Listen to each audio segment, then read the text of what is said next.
What you thinking, man? I've been in. What you thinking, man? I've been in the polyamory lifestyle. I can't even say lifestyle because it's not a lifestyle. It's a way of loving, not a way of living. I've been polyamorous for about 10 years now. Okay. And the mindset for me is mentally, I think I've been polyamorous longer than actually practicing it because I've always felt that this monogamy just doesn't fit for me. Right. I don't understand why I have to only love one person or why I can only show affection for one person. Where is this written? Why do I have to go along with what the societal standard supposedly is? Right. And then the problem comes when you love somebody too much. When you let yourself love somebody too much, and they don't love you the same. It's not even matter whether they love you back or not. They can love you back, but it's still unhealthy to love somebody that much. Which I understand that ideology of that. Well, I can't have. I might as well. I've been there. I know that. But at the same time, you have to realize, what your culpability is in a relationship going, however it went. You start thinking about, well, damn, I did this, I did this, I did this, I did this. So, you can love somebody too much. And then, that complicates things for us men because we already have a hard time forming those emotional attachments. You already told don't do that. The missing link to that goes back to a time before we even thought, why doesn't my father like is that a protection for me? Right. Or is that the way he was raised? Or maybe somebody hugged him one day, a man hugged him. I'm not saying this is what happened, but I'm just saying we got but there are things that could have happened that absolutely that caused him to be the way he is. Made him feel weird, needed. Right. So the things that we think are sometimes a rejection or a lack may have been a protection. And most of the time they are like absolutely. So if we don't understand that, all we know is a rejection. You see, what I understand with my father, men were going to jail, killing each other, and then now we got bisexual, then we got gays, now we got transgender. So with all of that going on, the purpose of that was removing the black man, the black male from the household. Okay? So with him not being in the household, she's getting the welfare, or she's out there in the workforce, forced to take care of herself, and if she have children, to take care of the children alone. Whether he's in jail, whether he's dead, whether he's bisexual, whether he's gay, whatever. The black male was removed from the home, and black woman was forced to provide for the children, for herself. You're missing one other thing that removes black male from the home. That's white women. Because after a while, it was a run on black men, white women. Yeah, white women. At one point, black men, they just had to have a white woman. No matter what their social economical status was, white women was the way to go. And so that pulled a lot of black men out of the house. Damn, I sure missed that. I mean, I know Rick James, I know, you did it. I just didn't think of that as a major absence of the black man. So being a provider means so many things. Right. It means put you in a house. It means I got your back. It means we're doing this together. It means I'm not gonna walk away when things get hard. That's providing, right? I'm gonna provide emotional protection so that you can, I'll be present for you when you don't feel like you can be there for yourself or whatever, so there's so much more definition to the thing, right? And even on the flip side, looking at, men with kids, right? I remember I did not want a man who had kids. And I was about 25 when I met my ex-husband and stuff like that.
Fellas, what's happening with you? What's going on with you? What's going on? Long time. What it is? Oh, nothing much.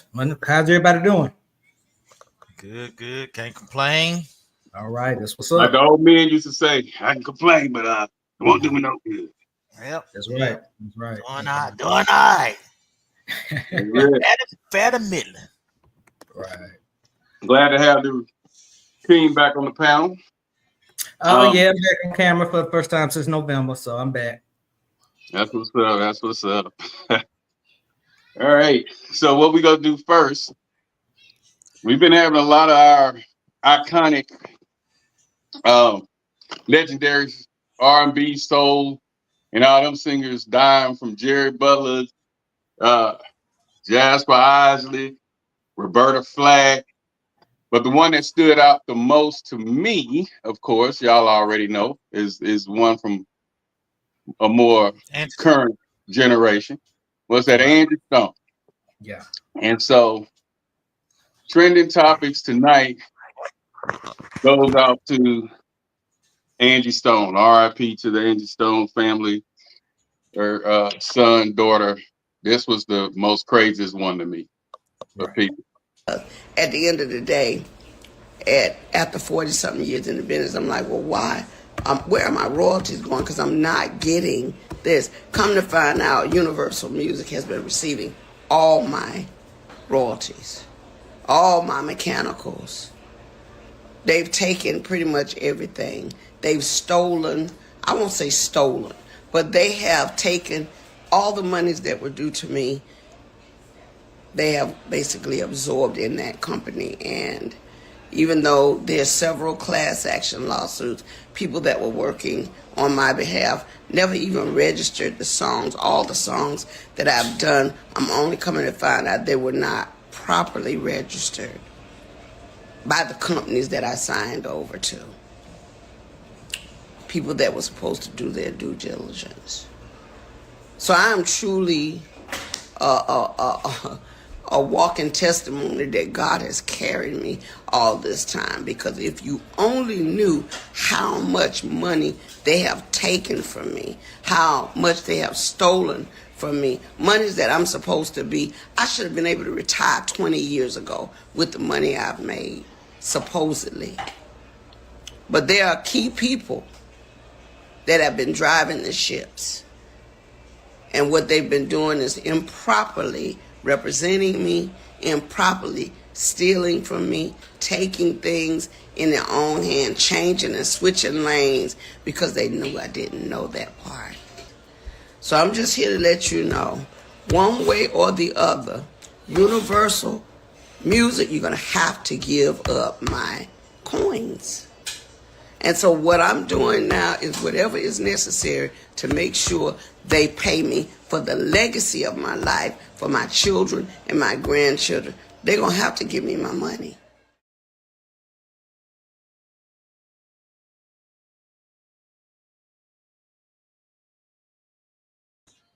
And like I say, R.I.P. go out to the Angie Stone family, friends and family. That was that, and the reason her death to me was a little bit more tragic, from losing the Roberta Flacks, Jimmy Butler, Jasper Isley, because they were of age, they had lived their life, and when I was explaining death to my son, I was explaining to him that it's the sudden deaths that all deaths affect you, but the sudden death to me is what affects you the most because it wasn't expected. Like if you have a terminally ill grandmother or uncle, they in hospice, at any time you're gonna hear they pass. But from a gunshot, an accident, a car accident, or something like that, a suicide, those to me hit a little bit harder than us waiting around on grandpa or big mom and them. So her death, with her just being 64, Right. that's still considered kind of mid young, because you don't start saying, oh, she's 75 if now if you're active. So yeah, that one kind of got, even though we Right. hadn't heard, I've seen her. in a while. If you didn't follow her like that, that one just kind of stood out. She made that video like right around Thanksgiving, right after Thanksgiving, right before Christmas, that she was seeking her money. And it was just ironic that she just had a stellar performance in Alabama. Mm-hmm. And right after leaving the Alabama to come to Atlanta to with the momentum to make more independent money. And something happened, got ran off the road, whatever. So, and she announced where she would be. So, and then in, the conspiracy theory, she was like, it's key people she knows, she's seen offhand. It could have been foul play, but then again, it could have been she could have been a victim of circumstance. So, I don't believe in all those conspiracy theories. Sometimes things just happen, and it was just, a coincidence that she made that video going after Universal.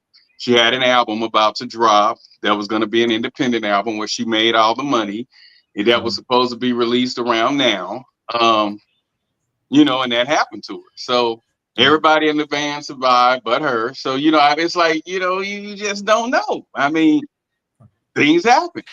And of course, anytime you have a celebrity of note that passes unexpectedly, you're going to have conspiracy theories.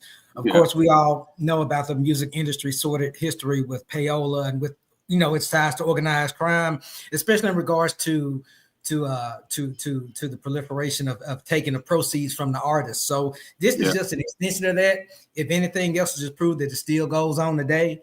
So I think this incident will spur more artists to seek more independent distribution as a way to kind of fortify themselves against that corruption that's involved in the music industry and always has been. And she said Oprah had told her that, had mentioned that to her. But with her not knowing and being so busy, she just hired her team. And that team, along with Universal, dogged out. And I learned that in my business, when people would not show up to work the doors for me, or not show up to put my flyers out to help with promotion, not show up to go to the radio station, something came up. No one care for your dream or your craft the way you do. And that's just the bottom line. And that's universal. That goes for whether you record records or run a nonprofit. No one's going to care about your vision more than you do. And you have to bear that in mind when you pick people to surround yourself with, especially if you're doing something where you need a team effort.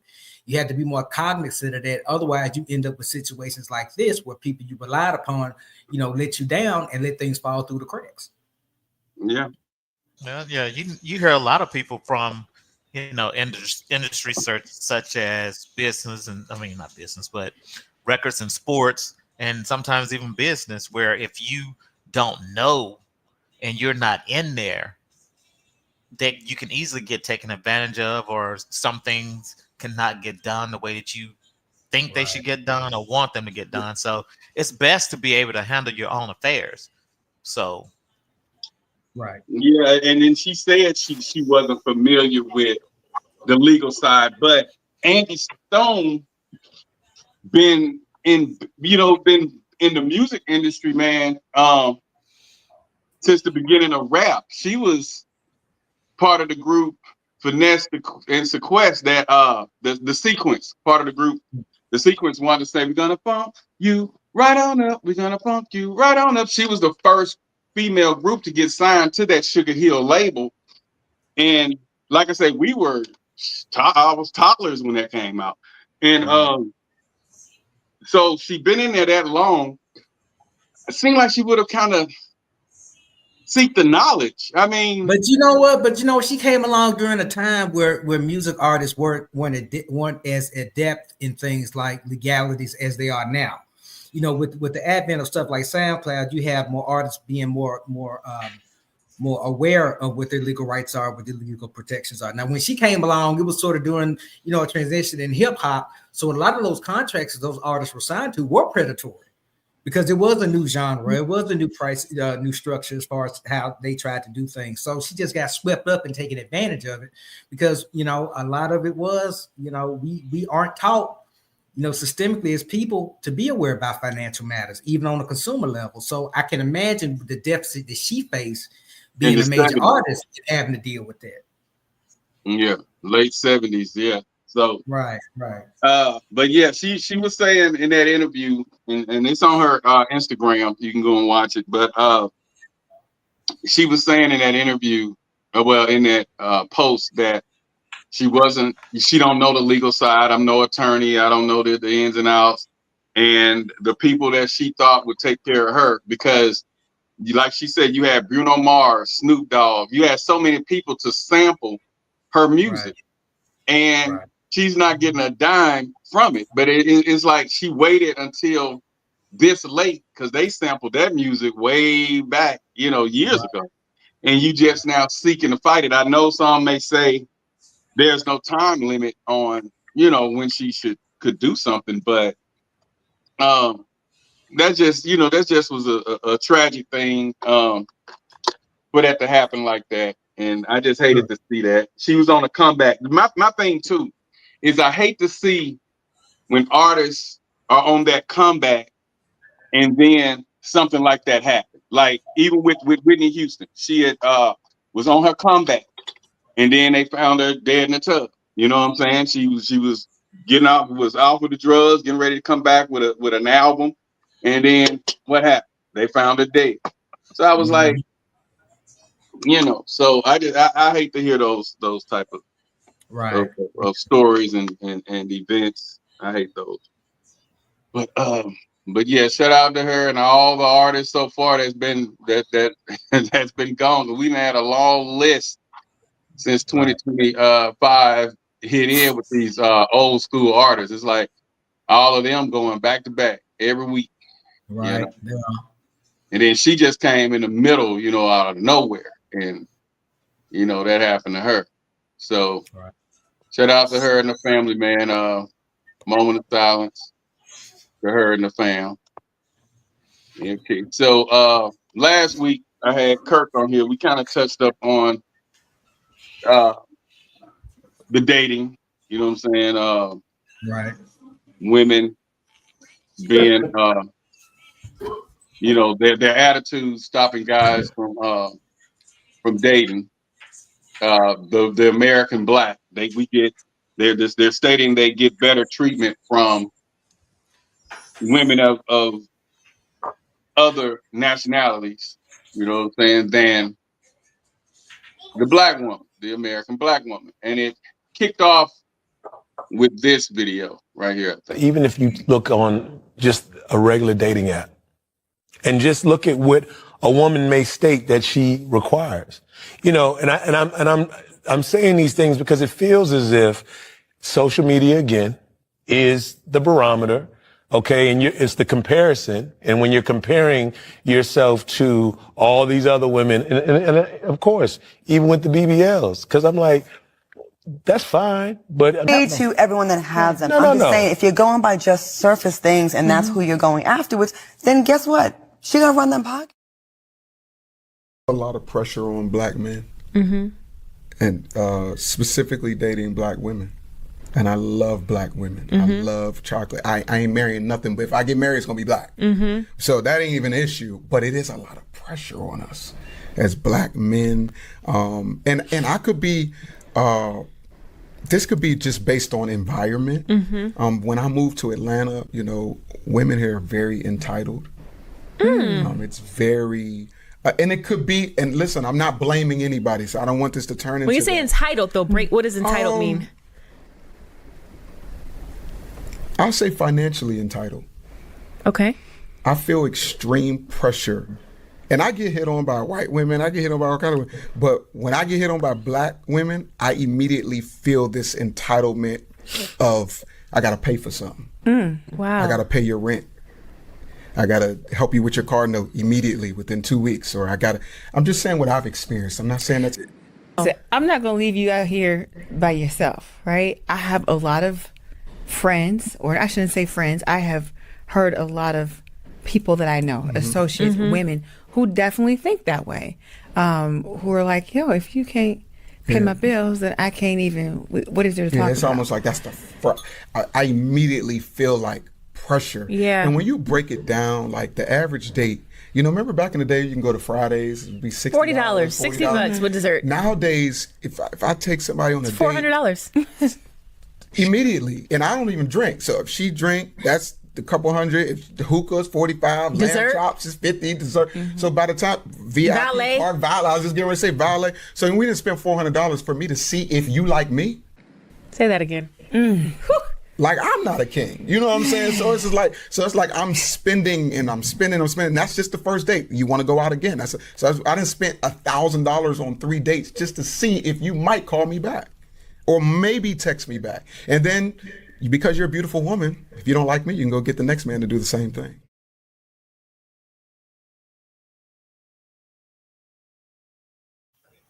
And so those are some of the things that we went through last week. And my comment on that one, okay, I hadn't been in the dating world in forever, so I don't know, but all that, how much it costs to date, to go out. When I was dating, it was 2 for $20. Then it went to two for 35 or 45 or something. I was kind of tripping on that, but I was like, okay, we can go and do the 2 for 45, you know. But then being around here, and you want to dip out, the hookahs, now that hookahs is the thing, you're gonna pay $45 for a hookah. Okay. And the meal itself, you're gonna pay, where it used to be 2 for $45, you paying $60 easy for one plate, one entree, you know. So it's different out there now. So I don't know, with me being the way I am with spending money, I don't know whether you want to call it economical, but I ain't one to just gonna throw away no goddamn dollars. That just ain't me. So with me being the way I am with spending money, I can't see me going on too many dates like that. It'll have to be something special if I was out there trying to date. It won't be me getting to know her. It's once I know her and her birthday come, or you have to earn those $60 a meal, $100 a meal plates, and I'm gonna have to want to go and feel like you're worthy. I'm not gonna do that on somebody I'm trying to get to know. We'll do and the thing is, in that clip, what was alluded to, I think is a good point. You know, I don't necessarily want to sit up here and generalize and say it's endemic of Black women. I think it's endemic of some women, Black, white, whatever, because I see it across the board. But you know, it's a matter of entitlement that some have. You know, it's like you meet them, and within three or five questions, it's okay, what are you doing me fiduciarily? And they are not willing to invest in the time and the grit that it gets to know someone. You know, I think for a lot of men, I know it's this with me, you know, you have to, you know, earn my time. My time is my most valuable thing. It ain't my money. It's my time. It's my energy. It's my affection. That's what's most important than my money. Because, you know, if you're willing to invest in those real core qualities of a relationship, then fiduciarily, you'll be okay. But so many people come in, and men do it too, come in entitled to, well, you got to spend this on me. You got to spend that on me. You know, people need to be more measured and think about, you know, take the financial part out of dating, because dating is becoming too transactional nowadays. It's less about knowing the person and dealing with the person. It's more so about what you can do for me. And that's been my experience over the past couple of years. You know, so that's more the problem. And you've seen it with men, you've seen it with white women, Asian women, you've seen it with all women. And that's endemic of social media, and people compare themselves and trying to live some stuff that's just not real. Okay, now it's being that you just said we see it in all. Keeping it above. Which race do you see that the most in, though? I can't. Well, I can say that because I've dealt more so with Black women. So my default answer is gonna be that's what I dealt with the most from. Right. I think the way it may come across may be different, because some women, a lot of women that's expressed this notion don't know how to communicate. Okay, so they may be saying something that may be worth listening to, but they don't know how to articulate it in a way that's going to be receptive to that person. That's where the problem lies, in the communication. Because if a woman's only requirement is money, if that's her main thing, that's fine. Just tell me that. You know, don't tell me that so I can decide whether I'm going to stick with it or not. And a lot of women don't do that. You know what I'm saying? And a lot of men are just simps. They're going to fall for that. They're going to think that's what I got to do to get this woman's attention. I got to spend money. I got to go in debt. And now, when you say that, if it's transactional, do you invest in that, or do you just pay for what you look for? It really just depends because every relationship, transaction or otherwise, requires some sort of investment with a person, whether it be emotional, whether it be time, whether it be resources, whether it be just occupying space in your mind and in your heart. And some people, their only investment is financial. So it just depends on who you pick and what you're looking for. Are you looking for somebody that's going to help you build something, cultivate something, spend time, get to know you? Or are you dealing with somebody just looking for some ducats? And if you know that on the front end, how you proceed is up to you.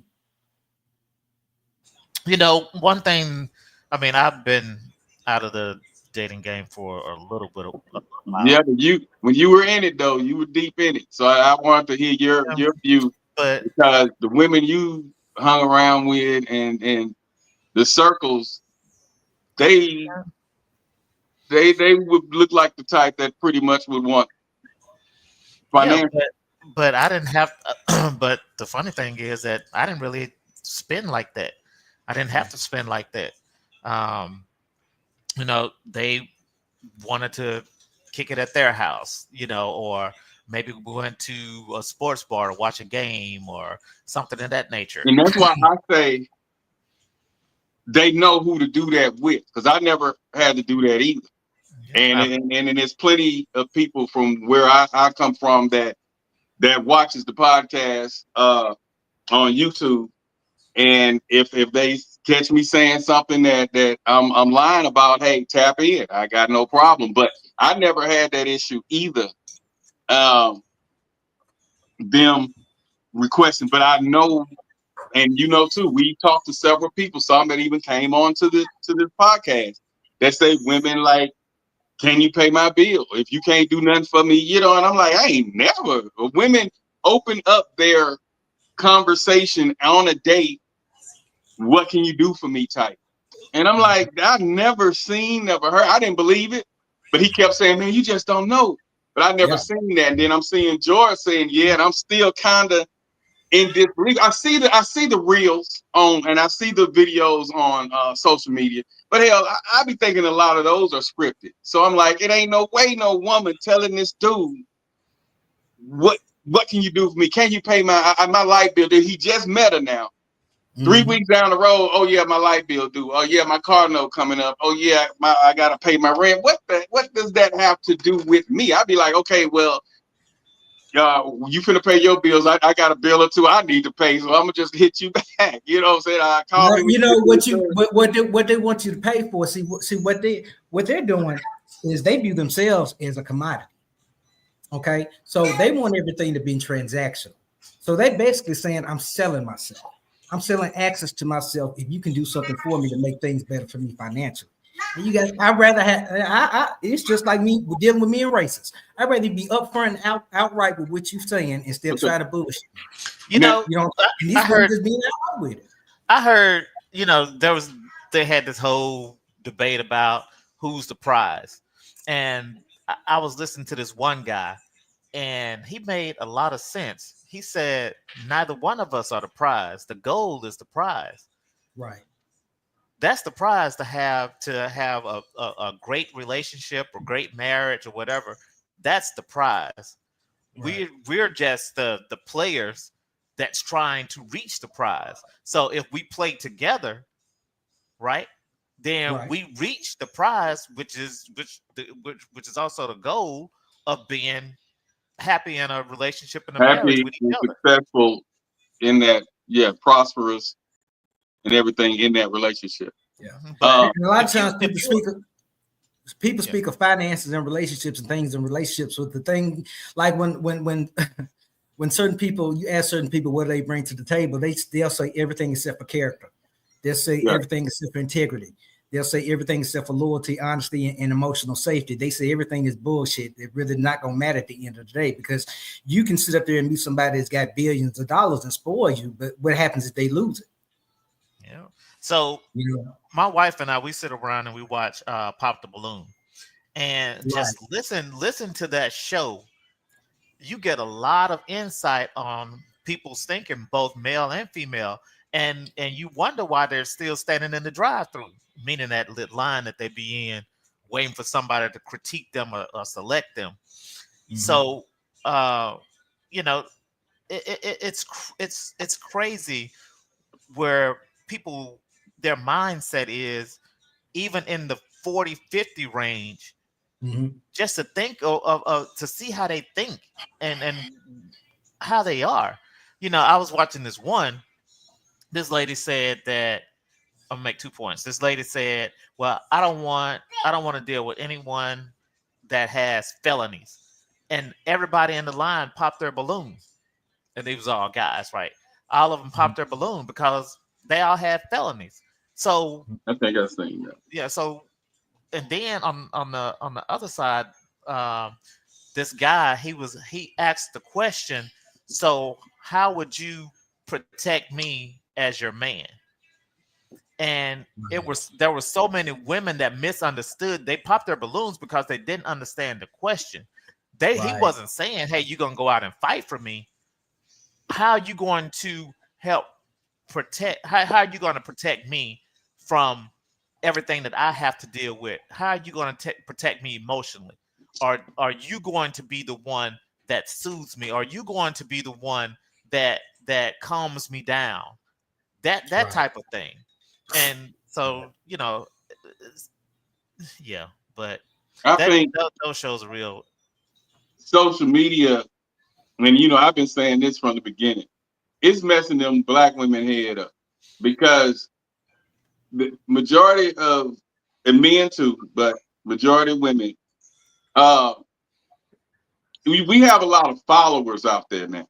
It's not too many that able to watch a program or watch a reality show or whatever and just take it for entertainment. They want to insert that personality of Yandy or whoever they're looking at into their personality and what they have going on in their relationship. They want to compare it to what's going on in their relationship. And that's creating a gap in not only relationships, but in dating, period. What happened to you meet somebody, you guys gel, you conversate, you walk in the park. Yeah, well, whatever. Now it's like, you gotta pay me to be with you. And that's where, who's the prize? I would never seriously date someone who wanted me to feel like they were the prize. It'll have to be like what Austin said. Hell, I know my value. So shit, I'm gonna feel like I'm the prize. You feel like you the prize. So let's find a common goal and we both shoot for the prize together, because that it's just too crazy. I be watching the little reels and stuff, and like I said, I be wanting to think that stuff fake, but it's not because I tell you what happens. A lot of people watch these reality shows, but as a person that's actually worked on a reality show, they don't understand that's all image. That's not real. All those scenarios are scripted by the producers, and so you're trying to live vicariously through something that's not even real. You know what I'm saying? You think you're supposed to do that? Nah, don't worry about that. And people, that's the only thing about social media I think is insidious, is that people gravitate toward it so much they try to emulate everything they see, and they don't understand. A lot of this stuff is product placement. Like if you see, let me think of any celebrity. You see Lil Wayne with some item, a Coach bag or something. You gotta understand he didn't pay for that.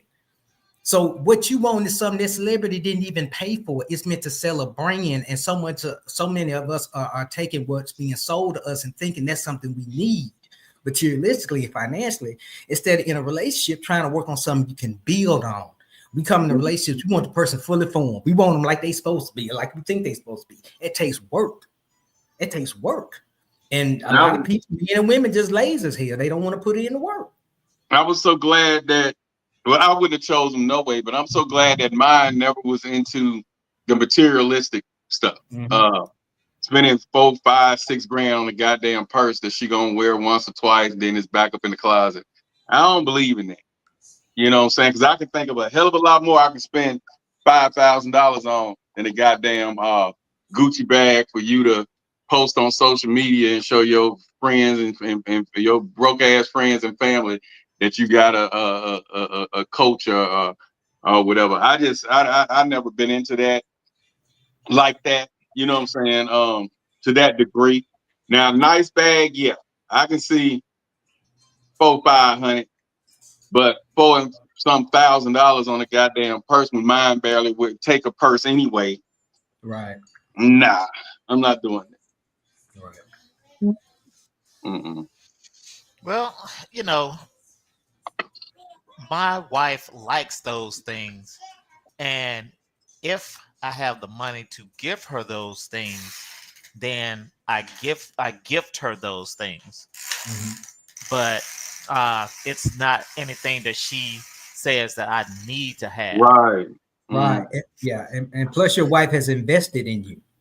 As, Yeah, as that's a man, as a spouse, that's the difference too. She ain't just coming in saying, "Hey, I want this, I want that." She's made the investment in you. Yeah.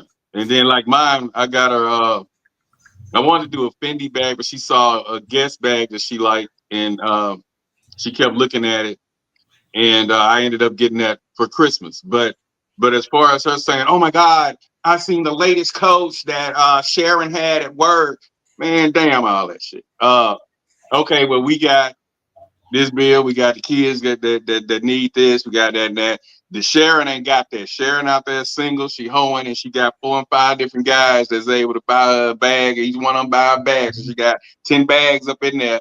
That's $1,000 all the way to 10,000, and that's what she doing. But we running a family unit here, so we gonna come together, and we, instead of us buying a $6,000 bag, we gonna get the kids some clothes, some shoes. We gonna pay mortgage. That's what we do with our $6,000 instead of putting it on a goddamn Gucci bag. And then you have to question too, as a man, if you get involved, if you choose to get involved with a woman that is purely materialistically minded, how does that bode well for you to build long-term investments in land and things that's going to bring you residual income? Yeah. Now that's what mine talks about. We talk about doing the land thing, building stuff like that. She want to do a apartment complex deal down where we came from. That's what she's into. So we'll take that $6,000 for that Coach bag, and we'll put that toward some building material. Put that towards buying that acre. You know what I'm saying? So that ain't that. I ain't really feeling that. But like if it's a gift or something, yeah. But I know women who right now on social media can't wait to post these little $3,000 Gucci bags that they getting. Mm-hmm. And I'm like, okay, but they are also single, and they you don't know what they doing together. You every don't know time what they they get doing up, they at a hotel. They at a hotel. You don't know where they stay. And they might be knockoffs. Yeah, they usually are. Or if they got the So you bag, they think ain't they're got nothing to supposed put to in it. knock off? Yeah, I mean, you can't tell. I don't know now. They making them that good? Because don't they come with serial numbers and? They not, when the people post them, they not posting the serial numbers.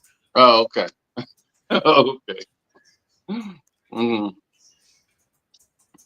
And like them women that be at a hotel, every time you see them, they at a different hotel. But they with a baller. I don't get it. The first thing that, like I said, an older lady, I told this a while ago on the podcast that I met. I was just talking to her. We was just having general conversation. And so I seen this guy trying to holler at her, and he had a brand new Escalade. It had the rims on it. He had a nice sound system with dolphins and shit jumping all over. I mean, the brother was decked out. Sound system you can hear for 3 blocks. And he had tried to holler at her, and then I saw that she kind of shushed him off, and he left. So I'm looking at how she was dressed. She had a designer purse, red bottoms, skirt that kind of came to the knee, kind of fitted kind of skirt came to the knee. Hair was looking like it had just got done. So she was done up, dolled up.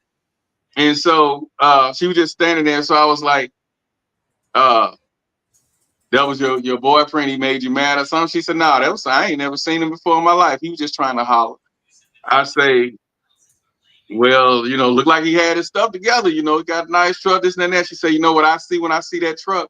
She said, I see his money going into paying for that truck and them rims that he rented that money could be going on me. And I said, dang.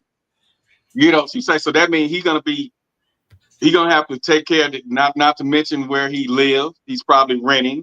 She say he got that truck note, he got that insurance, he got those rims. He say, so the way I see it, she said that's less money that he gonna have to pamper me. So she said she wasn't looking for that. And that was just so odd because I never heard a woman break it down. But she was mature. I say at that time she might have been 35, 40 years old.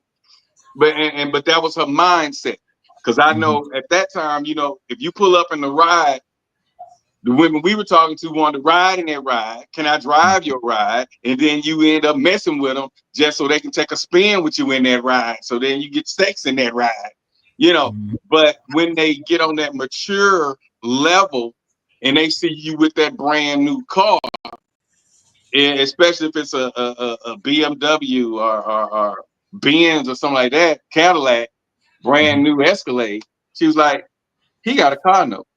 If he didn't win a lawsuit or something, even if he won a lawsuit, a nigga ain't gonna spend it all on no car. So he got to know. And that's less money he gonna probably have to pamper me with. So I was like, okay. I felt on that. So but still, I mean, but that's still a selfish thought because Right, it is. she's like, he want nice stuff for himself, but I want him to spend that money that he wants to spend on his nice stuff on me. Now yeah, I it can was a understand, selfish thought, but it was the fact. The point I was making was I've seen more women want to just be with you because of the materialistic, because you have a nice vehicle, because you have a nice this. She was like, she turned that down because she realized that's his vehicle and not hers. So it's kind of like you can look at that as the glass halfway full, glass half empty, because the way she viewed it was like, that's his vehicle compared to, ooh, can I ride? Ooh, you got a nice car. Like them videos we be watching with the guy in Houston who be going after the gold diggers and he sweep his little car, open his door, and the girl turn around, come to his car, and all that crap. Women actually do that, especially around here.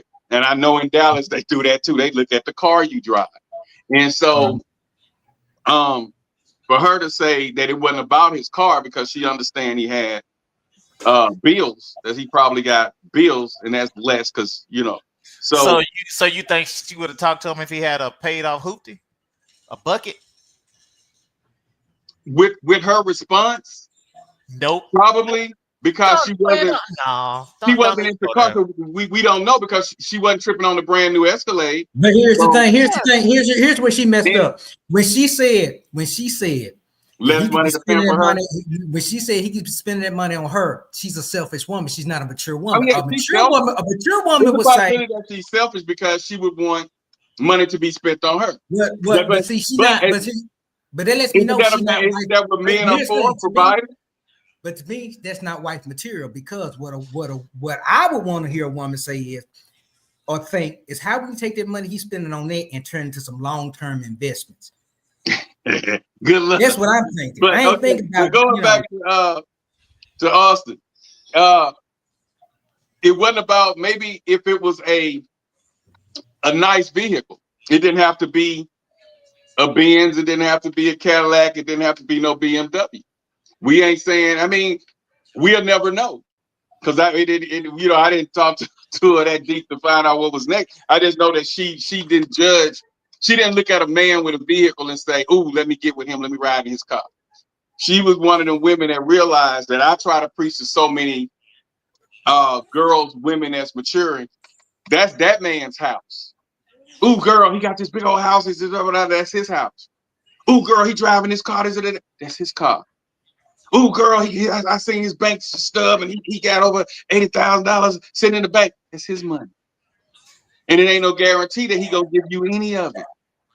Well, what she has discovered in her selfishness is that the man has not learned how to control his spending habits. Right. Number one, because there's no reason that I need to go out and buy a $80,000, $120,000, $3,000 vehicle unless I am a multimillionaire, and I'm not talking just, Yes, 10 you in touch with finance. 5 million, 10 million. You I know, need a to lot be of up our there. brothers, do not think like that. Brothers, majority of us, we go broke trying to look rich. And somebody said that. Somebody said the difference between a rich person and a poor person is poor people buy name brands trying to look rich, and rich people invest the money that would have been spent on trying to look rich or some he said Yeah, like that. my But folks taught me the that. main point, Yeah. but the main point is people out there being labor whores trying to look rich, and then the rich people don't even carry this stuff. Now I that's was like, something my I parents taught don't me. even carry That's this. something I learned from Captain Roosevelt. They shop for all of they did off-season shop, my parents. So I would see them in the polo and the name brand Nike sweatsuits and all this stuff. Ralph Lauren this, but they shop off season. So they would go and catch the sales for winter in the spring. And then they'll get all the summer sales when fall comes. So they were all see. So though when they step out, people seeing them in the name brand stuff, they got it on sale because they bought out of season. You know what I'm saying? And so I learned to shop like that. And I learned that, in high school. I was like, okay, so you shop out season. So if you do like the name brand clothes, the labels, it's a way to get that and still be in there because I like nice things. And so, I'm gonna get it, but I also like to shop where I'm not spending top dollar either. You know what I'm saying? And then I was on the phone with someone, and I also know this person too, but I was on the phone with him. We was talking, and I was like, I seen those same shoes that he wanted for like $85, but he wanted to spend the $200 on it. No, I seen the shoes for like 100. I think they was like 120. The sale price that he bought them for was almost $200.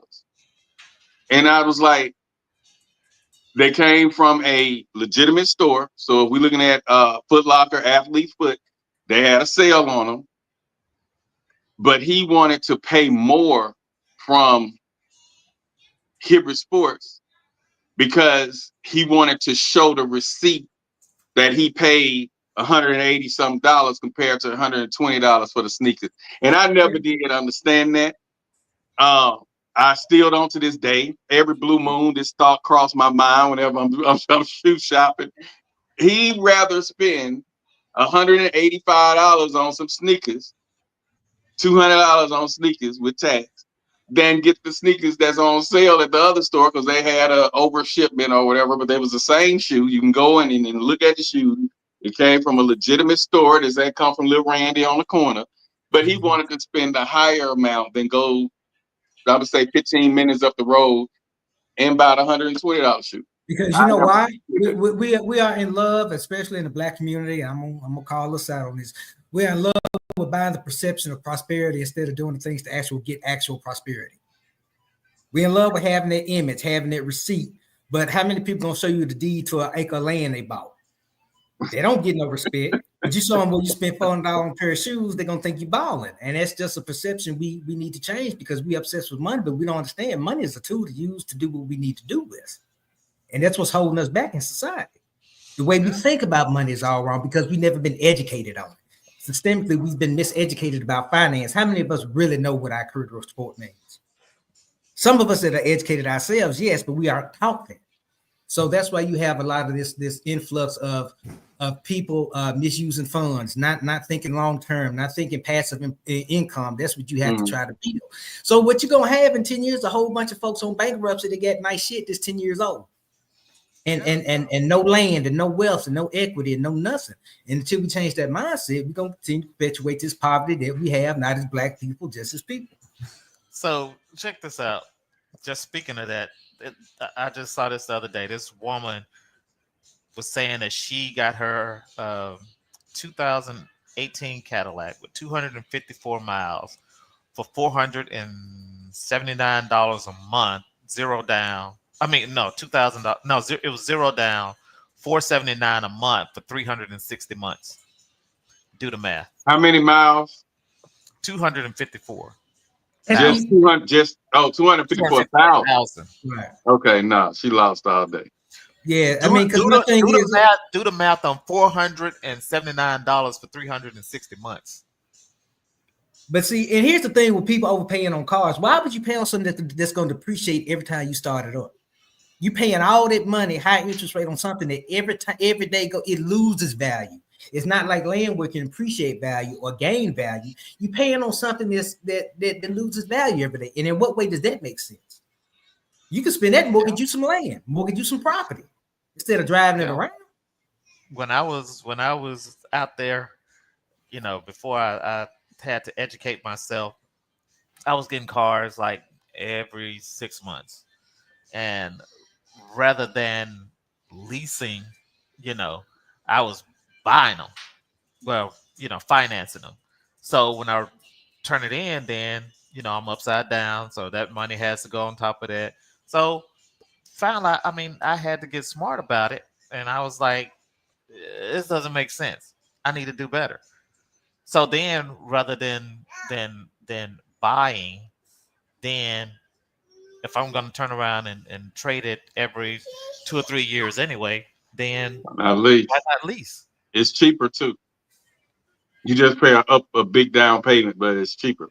Yeah, in most cases you pay a large down payment, but you catch the right deal on the right car. They have the zero down, depending on what your credit score is and all that good stuff. Oh, okay. Zero down, or 0 down, zero trade. Zero some and zero signing. So, but yeah, some of you just sign and drive. Yeah, I think about when we, ran it back around to, people being unappreciative. I just think overall in society we have a lack of gratitude for things, and so when we have a general lack of gratitude, if we don't wake up every day, in prayer or not in prayer with a sense of gratitude, it's gonna trickle down to things like how you treat people. And especially in the dating world, if a man is looking to invest in you in any kind of way, financially or in whatever way he can, you got to be grateful for it.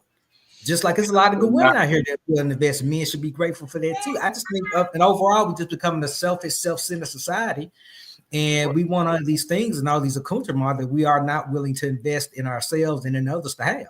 So we just a selfish, field society. I think in a lot of ways. I think that a lot of people are like, I better get it now because all my stuff has been short term. I'm not thinking long term because nothing has ever worked out for me. So I'm going to try to get what I can get in the short term because I know it's going to end.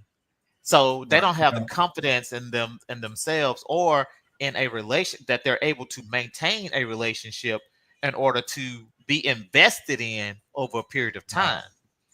Right. So, and then, they have stories from their mothers, aunts, girlfriends, or whomever. And same with men. Hey, I better get mine now. You better get yours now. You know you're going to get used in the end. Hey, you can't be out there giving up free pussy. You might as well get some for it. So that's the mentality of a lot of people right now at this age. Because we hear a lot of them say, especially the older men, you can't take it with you. Okay, so my mentor, I had a mentor, Buffy Daddy. I don't know if you know him, Austin, but Willie James, rest his soul, he passed last year. And when the mill shut down in Bastrop, it was a big paper mill that was the source, the money of the city. When it shut down, they was offering the severance packages and all that stuff. So all of his partners that had worked at that mill for 40 or 50 years, they was taking them severances package. They were buying cars. They was just spending it up, buying cars, buying their daughters this, the sons that. They spent up all that money. And he still had his same truck. And I seen him like 2 years later after the mill had shut down. And we were talking, and I said, I thought you would be an upgraded your truck by now. He said, for what? I say, all your partners, everybody you started the mill with, your classmate, everybody who's at the mill, they got nice vehicles. They renovating the homes. They doing all this and that. I say, they saying that we might as well spend it. He said, yeah. He said, yeah, a lot of them were saying that to me. They were saying, we can't take it, we might as well spend it now because you can't take it with us. We gonna get out of here. He said, but I started thinking, what if I live? So why should I spend it up now if I live? He said, so I'd rather get what I can get and save my money. So if something happened to me, I know I can give something to my daughter and my grandkids instead of going out there renovating my house. My house is what it is. Hell, I'm 81 years old. I think he was 75 at the time, 70, 76. Hell, I'm 76 years old. My house paid for. That truck out there paid for. He said, I might give me a truck to just ride around in, but I'm not finna go and renovate this house and do all that. He said, my daughter got her house. You know what I'm saying? He was like, but what if I live? And so when he broke that down, I started seeing that kind of different because he saved his money and he left them a nice thing because he said he didn't live his life. I didn't live. You know what I'm saying? So why not give this money, to that? What if I live? So he didn't go and just junk it. He didn't live for the now. Is the point? So but we can't take it with us. But at least he had a Right. plan because he had a daughter, granddaughter, well, a couple of daughters, granddaughter. Well, I think a lot of it can go back to the term that we discussed this before, unequally yoked. And I was talking to someone earlier today, and I was talking about what that means to me. It doesn't just mean of the spiritual realm. It means in terms of how you think about finances, how do you think about society, how you think about raising kids, how you think about your community. You need to be equally yoked with a person. And a lot of us, in a way, it's a blessing that some women are being that blunt about it, because at least we know that's not a person we need to fool with. If they coming in talking about I need this, you already know that's not the person for you. Because financially, I'm thinking anybody that knows me knows that my financial planning is long term. All right, it's long term, and if I know you're not willing to rock with it and then truly reap the benefits, I already know I don't need to mess with you. Over the past 2 years when I was dating, I ran into situations of women that was like that, and it was like, I'm done because I already know on the front end you letting me know you ain't gonna mess me long way. You're not for building nothing. And I think instead of us really complaining about it, we should be grateful for these women because they letting us Yeah, know we I mess mean, with them. and that's how I am. The fact that I know that, and that's not where my train of thought is. I couldn't mess with you no way. I'm done. I mean, I can't. I don't even think I'll use her as a sex tool. I just think I would be so.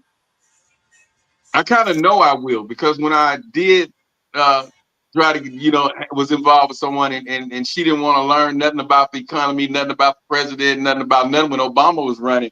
I lost so much interest in her. I was like, I didn't care if she come back over to the crib because her mind went on nothing but sex, and that wasn't that's a turnoff to me. If that's all that we have in common, that Well, I mean, in my earlier years before I got saved, that was all I thought they about. Yeah, that was all I thought about, and that ruled my mindset at that particular time. But as you grow and mature, that becomes less important. It moves from number one to number two, and then from number two to number three. So you know, just depending on where you are in your life, you yeah know, if you still at 60 steps, 50, 40, 50, 60, with that still number one, as number one in your relationship, then you really haven't grown in your life. And that's and we're gonna make a whole topic out of that, because that's too why a lot of the relationships fail, because they're jumping in it for the superficial. They're jumping in it because the sex good, because he look good, because she look good, because they got a good job, But what if all of that or some of that end? Have a car accident and the face get burnt. And that's what and that's one thing I always tell people in relationships. You need to be in a situation where you with somebody. Let's say the worst happened and you paralyzed from the neck down. Who is gonna still be there to wipe your ass? No matter how much money they have, no matter how good the sex is, all they can go away in the instant. Then what do you have? But that falls back to what Austin said. It depends on your maturity level, because right, true. At one while, that's what it was about. I mean, you could have somebody that was treating you so good, making sure your food was cooked, making sure you was okay. You get a sniffle, she running over there with soup and tardies for you to take, to being there trying to be well. But you don't want her. You want that good sex. You waiting on Sheila to come over because Sheila got that good sex. Okay, thank you. I enjoy this soup, but you need to go on. I'm waiting on Sheila to come over because Sheila got that good sex. But here's the thing, though. But here's the thing about that good sex in life. When this shit get real, that good sex go out the window, and you looking for that person that's really gonna be there for you. Man, so man, like I said, I gotta do a TikTok on it. But my thing gonna be, you gotta find somebody, which I always preach. Number one, they have to be your friend, because if you my friend George, also my cousin, but I consider him a friend, I'm not gonna do nothing to hurt neither one of you guys. If there's anything, I'm gonna go broke trying to help you guys, and if I can't do it, I'm gonna steer you in a direction where you can't. That's what you do when it's your friend. I've seen people together, probably similar to the relationship Austin speaks about all the time. You look good on paper, they were bad for each other. Where the looks is there, the finance is there, the sex is amazing. You know what I'm saying? But when you're not emotionally invested in that person, you could care less if they come home. If they come to you and say, "Oh man, I just lost my job," in the back of your mind, the first thought be good. Good. Now that bitch can stop thinking she all that. That's your first thought. Good. Now she can't go hang out with her friends. Y'all, it's that not equally yoked. It's that disconnect. And I'm sure if you have been into George, I'm sure Austin have been in those relationships where it don't matter. But if that person who you care about, who you're yoked with, who you're with because they're your friend, because you truly love them, not because y'all together because it's a business. She make 110,000, I make 150,000, and we rich together. We wealthy together. Those relationships, I feel like, gonna fall apart eventually because they're based on something. Right. That's why I never wanted a may as well relationship. Why y'all together? We may as well because we got 2 kids together. We've been together since high school. We may as well. We've been talking 20 years, so we might as well just go on, stay together and get married. We got 4 kids. I mean, I hate that may as well, because the may as well, she'll go slip off and mess with have sex with somebody. He go screw off, have sex with about 4 or 5 somebody. They fight, put a hole in the wall, have to repair the sheetrock. Then they right back together 2 weeks later, all up on each other. I don't see how they do it, but they're together for conditions. That's not your friend, because you're not gonna hurt your friend. You're not gonna fight your friend 24/7. Right. You know what I'm saying? You may have disagreements, but you ain't gonna be stabbing and fighting and calling the police on your friend. Well, that goes back to, like, I know Chanel over here, she would say it goes to unhealed people trying to be in relationships. If you're not healed, or you're not on a path to healing, then you ain't got no business being in a relationship. You haven't put the work in. Well, they may as well, because they've been together since high school. They got 2 kids. And you could be on a job for 30 years and still get treated like shit and underpaid. So you're gonna stay there? Because you've been in something for so long. So what? That's all they know. Well, okay. Well, I will And say these this till I'm people, blue in and the face. also know them too. These people fight 24/7. I'm talking about Right, their but you know relationship what? is based on a fight, a big fight. F you, throwing stuff, grabbing a knife, leaving the house, staying gone for 2 days, and then they love each other to death on that weekend. They get the beer out first of the month when the checks come on the 15th. That's what happens when you have unhealed people in a relationship. You have that dysfunction that becomes such an integral part of that relationship where that's a dynamic. That's their dynamic. That's the way they know to express love. Is that healthy? I don't think so. But you know, to give what you know, if you in that same way, to give what you never have, you have to do what you never done. And sometimes you gotta get away from it. I called myself trying to talk to somebody a while back, and she believed in that. She wanted to provoke you to try to see how far she can push you. And I'm like, I ain't the one to push because number one, I'm Gemini, I'm laid back, I don't bother nobody. But when you start getting a little too crazy, I'm known to snap, and I don't want to do that. So I'm like, I'm not the one for you to be trying to push. So if you want to talk to Gary, you talk to Gary. Leave me alone, or let me know that every blue moon your baby daddy gone, you still mess with your baby dad, because if he helping you pay bills, he helping you keep food in the refrigerator, and I'm not, and we just hook up and do what we do after the club, I'm cool with that. But don't have me thinking that I'm finna do this, we finna do that, and we got this going. Then I pull up, and before you think I'm getting off, and I see his car parked there. You know what I'm saying? Come on, let's keep it real. So it's like I say, I just can't do that. I'm not the one that's gonna be in no battle and fight relationship. I'm too laid back and cool for that. I'd rather us just, you go your way, I go mine, or we have an understanding. This is what we do. I don't say that if I see his car, I know to keep going. You pass by mine, because I believe what's good for the goose, good for the gander. So if you got Gary parking at your house every blue moon, I'm gonna have Sharon at my house every blue moon. So when I see him, I drive by quietly, no text, no call, and you saying who is that nigga over your career. When you see Sharon car or Sheila car or Michelle car parked in my yard, you drive on by. And I don't expect no text. I see you got your girl. We just the next day when we do have time to talk, and you ain't with nobody, I ain't with nobody. Now we can talk. Oh, so yeah, that was Sheila. She was over here chilling. We hung out. You had George over there, huh? Yeah, okay, that's what's up. So what you got up for tonight? Is it me tonight, or do you got John coming by there? Once I learned the relationship, if I was gonna be in that, I'm cool with it. You know what I'm saying? And a lady got mad at me on this podcast one time because I said I go with the flow of whatever relationship I'm in.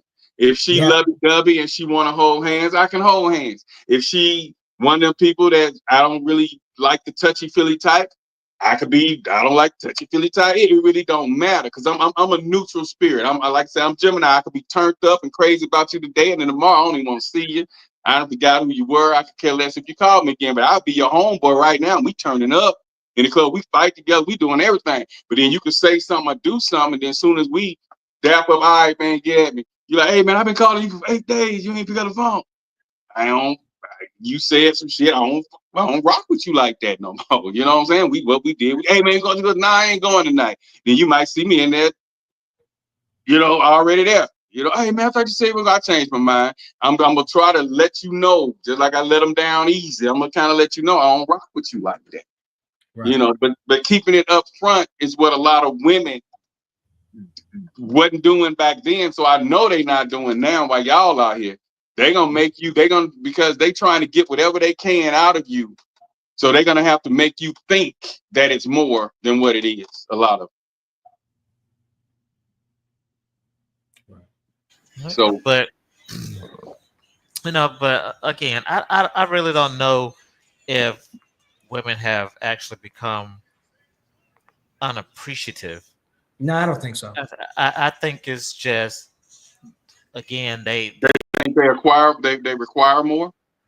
I think okay. What's the definition of unappreciative? When they say unappreciative, let's go back to I don't want to go to Cheesecake Factory. That ain't good enough for me. When appreciative to me used to be, let's go out, let's hang out. And if I take them to Pip and Eat a Bite, so I take them to Sonic and we sit outside and the thing, we just talking, enjoying ourselves. And she said, you know what, this was nice. I really like this. Or we just ride around and go park at a park and just sit on the hood of the car and talk. This is nice. I really like this. I don't do this. Like me and my girl, we went to the zoo.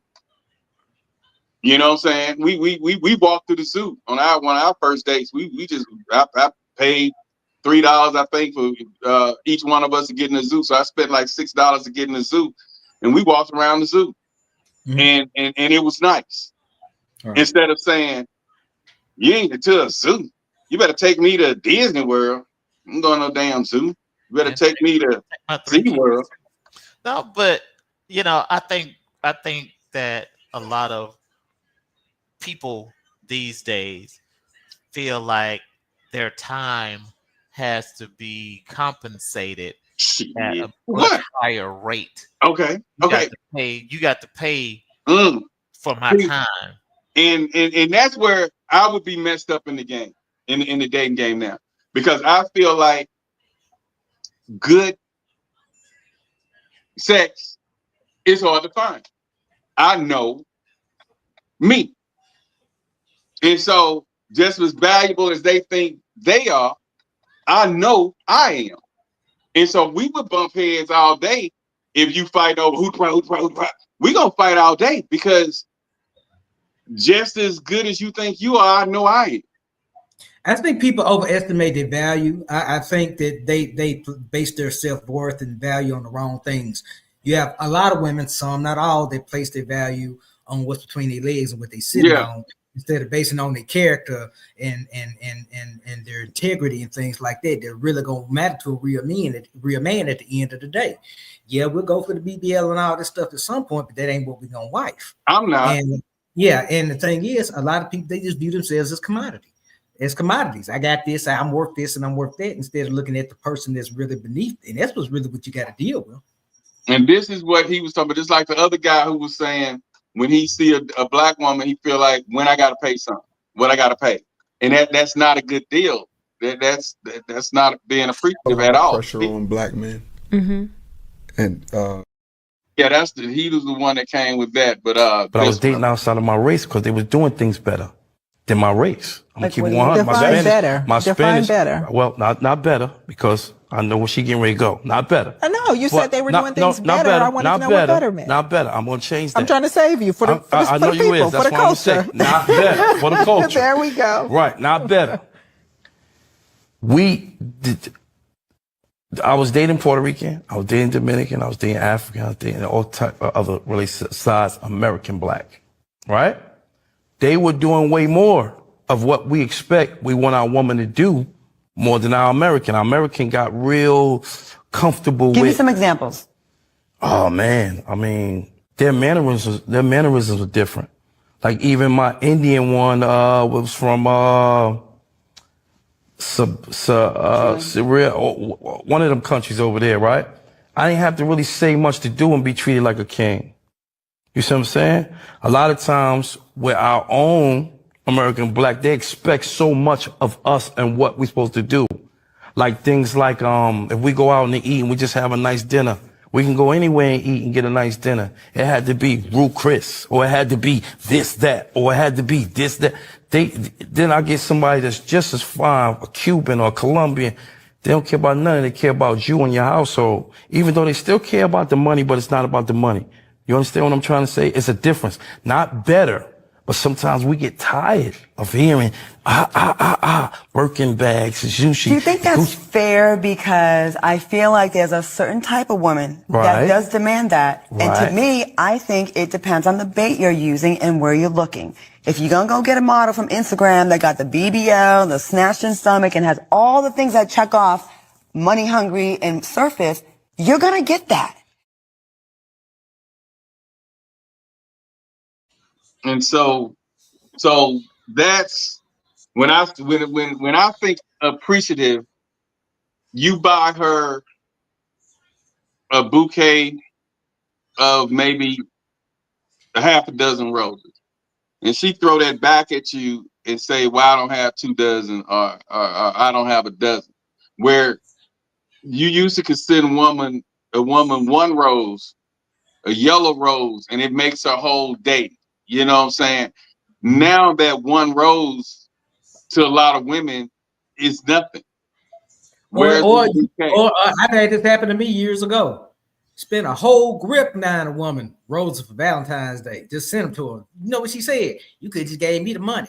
Never mind the fact I went through the trouble and all the effort. Not even a thank you, but just you just send me the money. I hadn't done that for nobody since. Because that left a bad taste in my mouth. And the thing is, a woman, I mean, people will appreciate you, but you got to look at what is it about you that they appreciate. Do they appreciate what you do financially, or they appreciate how you treat them? And if you appreciate the wrong, everybody's appreciative of something. But what is it about you that this woman or this man really appreciates? And when it's somebody who I like, I'm not going to go out my way spending money trying to please them, because I want to make sure they like me too. If the person really likes you, you ain't got to do all that. If it's chemistry, like I say, the first meal was her sister bringing us free burgers out of McDonald's, and I can say I ain't no Mickey D eating person, but the fact that it was the thought, pull up right here, and I'm like, where are we going? Pull up right here, stop right here. And then she texts her sister, I'm out here. Then her sister came with a bag, fries, burgers, fish fillet, and it was like, boom, because sister was like the manager there. So I was like, okay, cool. So and like I say, the first day we had the zoo. We walked around the mall. One thing we alluded to early in this discussion that we need to touch on is the amount of pressure that black men are under. And then you add that compounded pressure of us feeling like we have to have a certain financial status to get a woman's attention. That's not good. We'll just say, forget it all. I'm done with it. And that's what's happening. That because I like I said, it's several guys that I deal with on here, and they be like, they scared to step to this. They scared to step to that. I'm like, dude, all you got to do is say this. They's like, black, it ain't the same. It's not the same. Really I'm like, dude, all you got to do is say this and that and that. Black, it ain't the same. It's not the same. It's not even necessarily what you say. It's what they say that gives you the red flags. Folks nowadays will pretty much eliminate themselves out the running off the rip. And if you with a woman and she's not talking about anything other than, or in the first, if in the first few minutes of the conversation, it goes over to what you can do for me, then it's a red flag. Dude, like I said, I think they pick guys to do that with. I never had, ain't no woman I ever sat across the table with asked me about no bills. Right. Well, here's the thing too. You got men, I'm gonna say this. You got men out here doing the same thing. Just meeting women just for what can you do for me financially. I've heard horror stories. I can see that. I got a cousin in California. He used to be a gigolo. Yeah. And he used to always be in the mirror. And I've been thinking about him lately, so I'm gonna have to check in with my folks. But his name was Junior. Mm-hmm. And he'd always be in the mirror, messing with his little mustache, got his little fro going, spraying his cologne on. And the woman he messing with be fat. I say, man, why he's here? We'll see a picture of who he going to go see. And we'll be like, dude, she fat. Man, she pay like she weigh. And so she was buying this man designer shoes. $200-$300 cologne, because that's what she wanted him to smell like when he was with her. I was like, dude, this is what she wanted him to wear when he's in her presence. I was like, that was crazy to me, but I seen that growing up. So when you say it's men out here doing that, yeah, I could see that, but I could see that, but I don't even like women buying me stuff. Right, and I've heard, and the thing is, I've heard about that more and more. I heard a lot of women tell me, you meet a dude, and next thing you know, he asking to send you his cash app, saying, "Can you send him some?" So it goes both ways. I think we become the self. Now you can make him send me gas money if I had to drive down there to see him. I mean, right? something like that, yeah. But you got men out here nowadays. They just online hoes. They just finding different marks and juicing them. And women doing the same thing. The thing is try to align yourself with somebody that's not on that bullshit. Know who you are, know what you want, know what you value, know what's important to you, know your self-value, and seek the same. Yep. I mean, you got the guys that just want to sit at home and play the PlayStations and all this good stuff. And so you got it on both sides. But then again, it's the type of person that you attract. Because, like you said, they're going to be some. I've never ran into a woman that said, "Hey, I need you to pay my car note. I need you to pay this bill or that bill." Right? Ain't I've nothing never wrong had with anyone me. ask me that. Yeah, It's not me usually that transparent. It's usually a little bit more veiled sometimes nowadays. Like one thing they'll do is they'll start just mentioning their bills and just like pause and see what you say. That's how they do it. Oh, I got to pay this bill, and they'll just wait and see what you say. Well, if that's the case, they They still ain't gonna gonna be hear on me say pause. nothing. She gonna be waiting. Now the deal is this shit.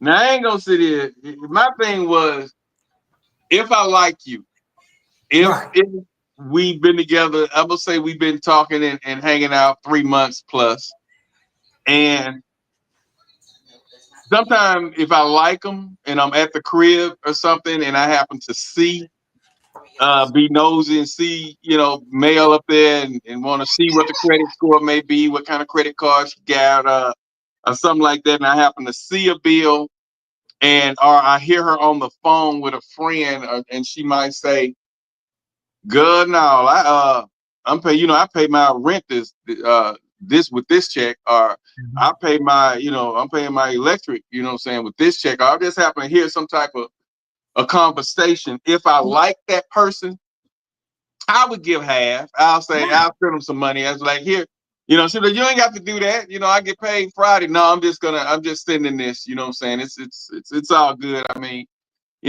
because mine didn't like taking money from me at all. So a lot of times I would have to ear hustle to see where she paid a bill at, and get the bill that she left on the table because she paid online. And I'll go run up there before I know she finna pay it. If I know she get paid Friday, I'll go pay it Wednesday. And so when she go up there to try to pay the bill, it's paid. You know what I'm saying? I like the surprise. I'm the element of surprise guy. So I would do something like that, and that's if I like you. But if you ask me, hey, Black, my bill due Friday, and I'm not gonna have that money till next week, and we just met and we 2-3 weeks into talking, I'm gonna be like, nah, I can't do that because I'm thinking I just met you, and I'm sure you got 3 or 4 other or more guys that you seeing that your bills got paid last month. They can pay them this month. We just met. Let me get a few months in before you ask me for something. But I'll do half if I'm 3 months in, 3 or 4 months in, and I like them. But if I don't see nothing going on, and I know they seeing other people, and I still doing what I'm doing, I don't do that. And like I said, I never get approached like that. But if I did hear one of them, like you said, talk about a bill due, and I'm just sitting in the living room. I just met her 2-3 weeks out of the club, and I'm just sitting in the living room waiting on her while they cooking something to eat or whatever. That ain't got nothing to do with me. You know what I'm saying? I'll be like, I'm finna head up out of here. Oh, let me hit you back. I gotta call Michael to see. I gotta call my sister to see if she gonna have that $50 for me for my light bill. All right, well, call me back. Shit, call me back. I ain't got to do with that. I don't know you like that. I ain't rocking with you like that yet. So they'll tell you around that city, I didn't get it. It wasn't no tricking going on. It wasn't no tricking going on. Wasn't no trick. But they say it ain't tricking if you got it. I had it and still wasn't doing it. If I think you finna be begging for some money, they didn't see Black no more. And I think when they ask you for money, though, they don't really like you. They don't. They don't, because anybody that really cares about you is not gonna want you to be foolhardy with your money. They're gonna be the type to tell you, wait a minute, you straight first. Now I have met some women that's like, you know what, I don't want your money, take care of yourself, you straight, we can do this, we can meet in the middle. That's cool. But it's more, and I would be honest, it's about 50-50. You got about half that's gonna come with that, hey, would you run me them chips? And you got another half that's a little bit more progressive, a little bit more mature, that will be like, hey, what you trying to do long term? It just depends on who you run into and what you attract. And see, I was so used to not wanting to be burnt, not wanting to be used.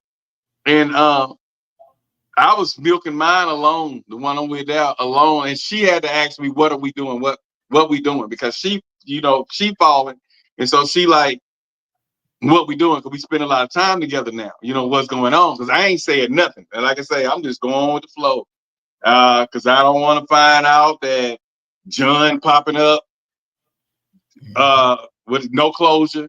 He popping up a month and a half later, and you tell me, whoop, well, let me go see what's going on with John. And then I just started, looking forward to being with you. So I kind of keep my shit in the bag, my heart, icebox. So I just go with the flow. But if I like them, like I say, then she be wanting to send the money back. And I'm like, send it back for what? You know what I'm saying? When I first started trying to do stuff, so when she get a check, my Cash App would ding with the money that I paid for the light bill, for the electric. And I'm like, I don't need this. You know what I'm saying? So I'll send it back, she'll send it back, then I'll send it back. We was doing that at first. But I'm like, you cool people. You know what I'm saying? It's all good. Right. But if you don't like it, you ain't getting a dime. And you have to be careful when you first endeavor into a relationship, because what you do and the precedent you set at that time is going to dictate how the relationship goes. And yeah, you got to keep it up. That's what you're going to have to do. So you best base it off something that's real and substantial, and not this money stuff, because that'll come and go. But, if a woman come in wanting a fully realized man financially, a lot of times what that means is that her time with him is going to be short-lived. Now, the woman who cultivates a profitability and prosperity with a man has a greater stake in the game, and it's going to be better off. Oh, dude, you coming in wanting to have sex right out the door, that's a turn off to me. If that's not what I'm looking for. Now, you have certain ones that's all they for, and you go, when you free, she free, y'all be weak. But if it's somebody that I'm thinking about seriously being with, like you say, investing with, I didn't if they asked for sex too soon, that was a no-go for me, because like I said, I thrived on not asking for sex. I prefer the woman to grab my belt buckle before I try to unzip her pants. That's just me. Well, when it just happens. Right.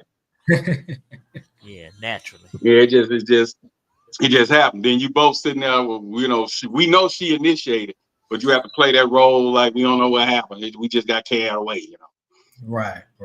But yeah, unappreciative. And then this one, I like this one. She came with a little stuff. All these women are hollering out what they need in a man, and the only way they're gonna be with a man is if they have everything on their bucket list.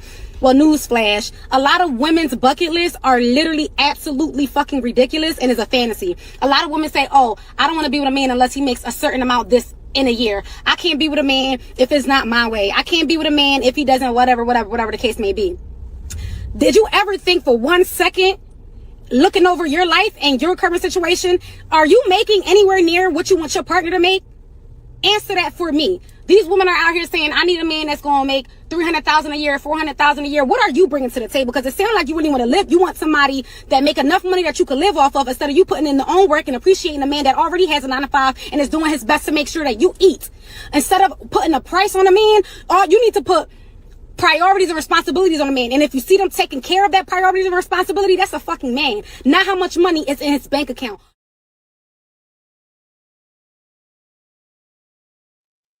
And there go that word appreciate. She said they have to learn how to appreciate. So I just think social media got a lot of women where they're feeling more entitled and they're not appreciating the little things. It's the little things. It's that one rose. It's that go to Applebee's. It's that go to Chili's. It's that bring them something by the job. I mean, you know what? About a job.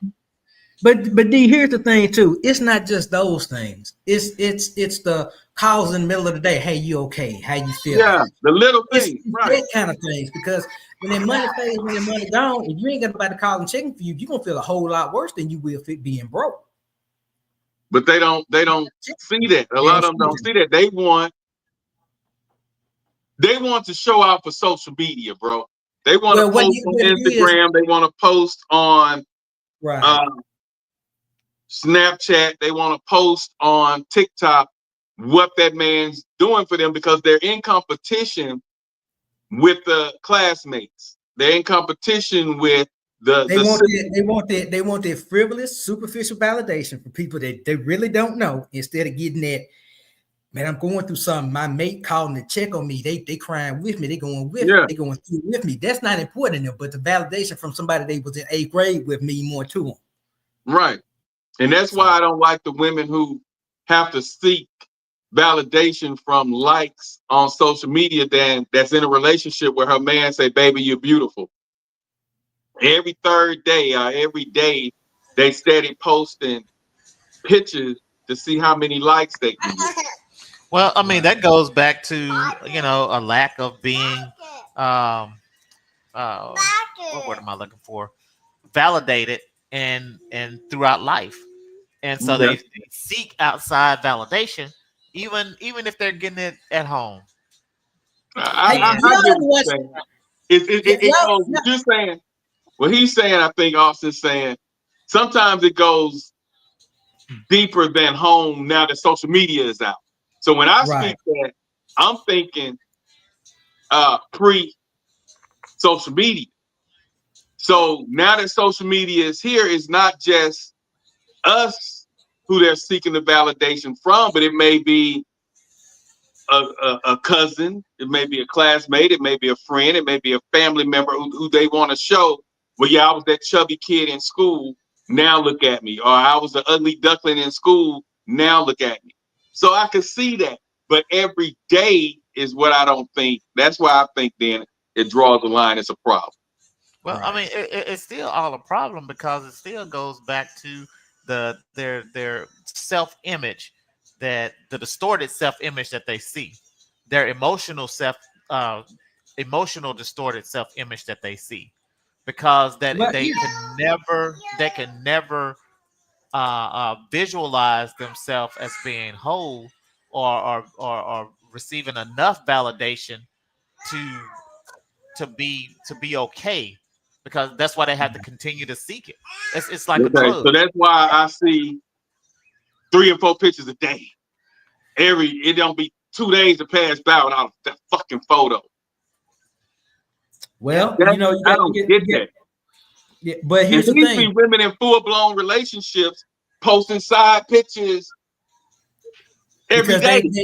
They don't value themselves. They value themselves on what's extemporaneous, what's on the outside, what people can see. They're not basing them. My biggest trait in any person, man or woman, is your character. I don't give a damn what you look like. I don't give a damn how much money you got. It's your character. And so many people have such a lack of character. All they can rely on is their BBL. All they can rely on is a fat bank account. All they can rely on is something that's going to attract immediate low vibration attention. So you're not going to too much meet those kind of people, those high vibration people online and nowadays, because ain't nobody thinking like that. You're just not conditioned like that to think like that. It was this old lady talking to this young girl, and this young girl was like, sometimes this face is a curse, and I give it up for whatever it was that she was saying. And the old lady was like, baby, the way that you are, the best thing that God could have done was giving you that face. So what she was trying to tell her, you ain't got nothing else going for you. Oh, okay. Yeah, that's what she was telling her. You don't have nothing else going for you. I tell you what, do y'all ever check out the TikTok videos where they reverse the question on women and ask them what do they bring to the table? And more often than not, they don't have anything to say. Yeah, I've seen it. They don't bring, they think that you're talking finance. And I was going to bring that up. The type of man I am, from my background, where I came from, I'm not seeking for no woman to take care of me. I'm not even looking at a woman's bank account, because I'm going to make sure I'm making what I make to make sure that if she leaves, Black, okay. So I'm not going to merge my money with somebody and live above or live a means based on us being together. I'm going to live a means basis. If she just decides she want to get out of here, I'm going to be all right. Me and mine. I'll tell you something that a lot of people don't think about. Somebody brought this to my attention the other day. I just turned 47 a couple weeks ago. And what a lot of women in our dating range need to keep in mind is that a lot of us men around that age, we done been through divorces. We got kids. We ain't looking to necessarily just take care of you because we have other obligations too. Now, we willing to make you fit into what we got going on, whether it be child support, whether it be alimony.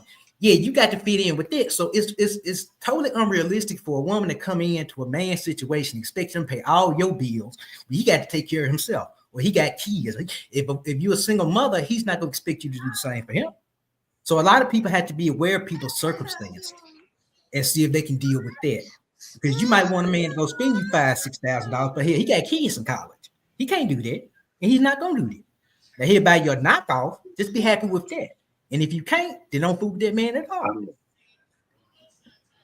I know, but yeah, you're right. You're right. Hold up, I'm gonna play this. There, me and Joy. I'm making this video to like post as a disclaimer to men who may be interested in me or thinking about entering my inbox.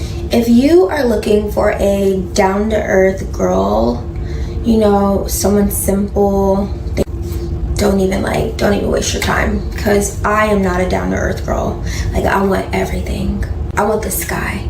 I want the sky, and I want you to give it to me because you want to give it to me. And you're like, oh, like, I just want someone like simple and chill, blah, blah, blah. I can be, but not all the time. Like, I like to get out and do things. I want to go out and have experiences, and those experiences just don't include sitting on your couch. If you are thinking about trying to talk to me because you like the way that I look or things like that, just go ahead and not waste your time, because I will have expectations, because we all have expectations, and I will have them. I just don't want us wasting each other's time. Thank you. All right, Austin, since you got to get out, what would you tell that heifer that if she looked like that, she talking to you, what would you tell her? Well, if you really listen to what she was saying that she wants to get out and have experiences in life, not just sit at home on your couch and spend time that way. We all want to get out and have experiences. We all want to get out and do something different. If you just sat at home every day looking at television, that's not Yeah, I felt on that part. But when she said someone who looks like her, and if you expecting that, you know, to be with her, don't waste your time. Well, and that maybe I misinterpreted what she was saying, but she was saying if you're just looking to be with someone to settle down that and I deal look with, like, that's not her. that's based on my looks, then don't do it. I'm more than my looks. Maybe I read too much into it. No, I mean, you can view it like that. It just depends on where her mindset is at the end of the day. Because I would have to question, what do you mean when you say? I'll be that person. I'm always the person, so I won't misinterpret. When I hear certain things, I say, okay, now when you said this, you know, I take a mental note and I come back. Okay, so when you said you want things, you want the world. Are you expecting me to give them if I don't? And he said, I want you to want to give them to me. Give it to me. Yeah, I mean, so again, I mean, it does come when you have to have more context around it, more color around it. Yeah. What do you mean when you say you expect? You expect I expect you to give me the world.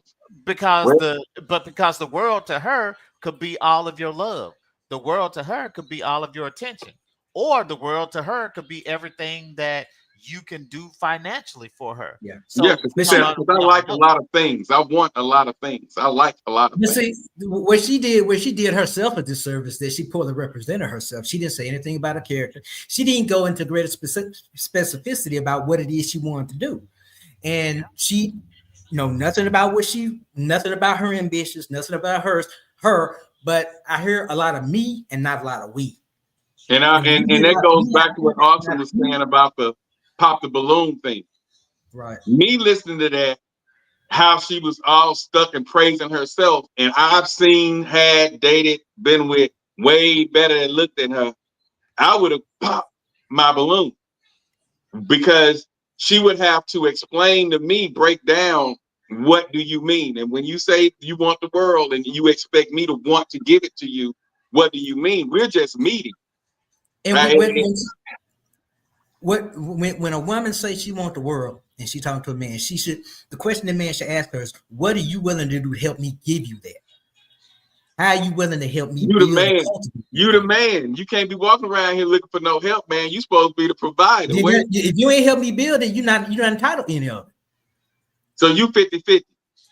I'm 50-50. I'm 100-100. You give me 100, I give you 100. Because Okay. that old thing. If I got $10 million in the bank right now, do you really think I'm gonna take a lot of women I would come in contact with seriously? No. Why? Because they ain't got what I got. And second, I know they only out for me for my bank account. So I can appreciate a woman that helped me build something. Because I mean, you was down here with me. Yeah, I mean, exactly. Because like I say, I know times are hard out there. Okay, especially for the single mothers. Even if it's one child, even if it's two, I didn't really but like. what about a single father? But that's the thing. Single That's my father. whole point. Yeah. I'm a single father. I got it just as hard. In fact, a lot of ways, I got it harder. Yeah. So you got to understand what you're coming into. Right. It's hard for us. See, what some women have to understand. We got it just as hard as you. We got kids just like you. We out here dealing with worse stuff than you because the black woman is in a better position than the black man is right now. Yeah. So table your expectations. I understand you might have to get your hands a little dirty to help build this lifestyle you want. But if you're not willing to take in, I'm sorry. I'm not gonna just feed people that just come to my table. Man, you got to throw in. Because I learned the people that don't throw in, they don't appreciate you. Yeah. And they'll abandon you. Like they say, on that when you passing the joint around, you trying to do it. One person want to smoke all the blunt, they ain't put their $5 on. You know what I'm saying? Everybody got their cups, but they didn't chip in. You know what I'm saying? So if you ain't got 5 on it, get out the circle. Right. So yeah. But yeah, I would have a lot of questions for her. But the fact that the way she came across, right, thinking she's all that, I would have been like, I'm just as much or more of that than you are. And I would have made it my business, whether this was she was going with it or not, to break her down to the smallest molecule, which somebody else would have had to build her back up, because I know how to get up here. And I would have broke her all the way down and had her hating to come outside thinking she was so ugly. Because you ain't got to do that. Just ask her, other than the physical, what do you bring? If you was in an accident and paralyzed from the neck down tomorrow, why should that man stay with you? Why should that man continue? And that's another thing that I want to talk about, because a lot of women, and I'm gonna say this, I do the tick. I'm getting ready to start doing the TikTok questions. I got a lot of questions that people ask me, and I'm gonna start breaking it down. A lot of women get thrown off about guys who want to have sex with them compared to guys that want to be next to them. Right. You know what I'm saying? So it's a difference. They think just because they inbox buzzing with guys, hey, what's up, beautiful queen, and this and that and that, and I could do this for you, that for you. But will he be there for you? Right. Like you say, if it was a tragedy to happen, she's paralyzed, if her house burnt down and they needed somewhere to stay, the kids needed new clothes, she didn't have insurance, will that guy step up for you? 8 times out of 10, no. Y'all got to realize it's a difference in a man wanting sex and a man wanting to be there and have you as his next. You know what I'm saying? It don't even have to be that. It don't even have to be that extreme. It could be as pedestrian as, I'm having a bad day at work, I'm not feeling good with this. That man go listen. Emotional support instead of she having a bad day, and he like, all right then, well, hey, I'm finna run out here to the club with John. I'm gonna hit you back. Call me later on. Hope you feel better. Click. Yeah. Instead of stopping what he finna do with John and say, hey man, that old girl going through something, man. Let me go over here. You know what I'm saying? I'm gonna get up at you. Right. You get what I'm saying? And right. But a lot of women throw away good relationships and good guys because of an inbox. Oftentimes they base it off of what other people think. They're quote unquote friends and whatnot. I hear that too. Yeah. And that happened, like I said, that sounds like a high school, early college thing, but women are actually not being with guys because their friends say, I don't like him. They sisters say, I don't like him. Why are you with him? You need to be talking to him. I need you to meet Say it cool. Right. And they'll leave the guy that work those extra 4 or 5 hours at work so he can have that extra money to get her that $150 for her bill. She'll leave him because the friend or family member or whatever don't like the guy. They actually doing that out there. And it's usually for an asinine reason. It's usually not for a good reason. It's based off some image stuff, and we all just tied in the image and a bunch of superficiality, and it's just really wrecking the black family and families in general. And until people get some emotional maturity and start to heal and start to really value themselves on things that are really important, you'll continue to have this. But it's been a pleasure. I got to log off. I got some things to do, but I'll be back next week, and I look forward to going in. Yeah. I'm about to shut it down. So I think I'm gonna play one more, and then we out. We both gonna get out of here. I'm gonna shut it down. I need to get your final thought. Okay. I guess we'll go with her. I'm really tired of you women, especially women who look like me, getting on the internet and representing for the masses. You do not represent me at all, a lot of you. Therefore, I was like, let me get on here and represent myself and those like me. Y'all sitting up here going viral every other day because of what y'all complain about, what y'all don't like in a man, what a man ain't giving you enough money for this or for that. I just heard some girl is viral because she was complaining about getting $30 for lunch. Baby, be thankful. First of all, I'm so sick of y'all bragging about how much y'all money y'all got and how y'all don't need a ninja. But then y'all complain constantly. That's $30 less than your meal. First of all, let's be clear. The real broke people is y'all. That's why y'all complaining.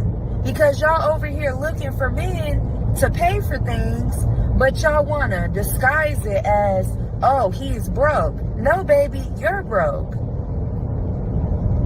These women really making it hard for us to have a date, get a date, find a husband, get a man. I don't care about going to no 7-star, 8-star restaurant. I'm cool with a 5, 4-star restaurant. I'm cool with Longhorn.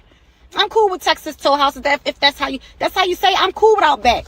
I don't care about the ambiance. I don't care about nobody flipping no chicken in front of me doing no magic trick. It's not even a magic trick. All they doing is making the fire go woof. I'm not impressed by that. I'm not paying. I don't care for my man to pay $900 for no ambiance. Shit, give me the money. If you gonna do that, so if you ask me, that's the waste of money. Then the amount of food that they give you, the absolute disrespect. They give you one piece of fish with a leaf on it. I'm good. I'm really good with Outback. I'm really good with that. I don't give a damn about nobody doing no magic trick in front of me. I'm not about to pay $900 for a meal that's the size of an appetizer. I'm leaving hungry still. Women really acting like they impressed. They leaving hungry still. They just don't tell y'all. But they just want to feel like, somebody did something for them. That was a waste of money. I'm cool. I'm really cool with Longhorn. God, I love steak. But I don't give a damn about seeing nobody flip it in front of me. I have a conversation with on my date, and they damn near about to light my fucking hair on fire. Woo, you gotta act like you gotta act like you amazing. Nope.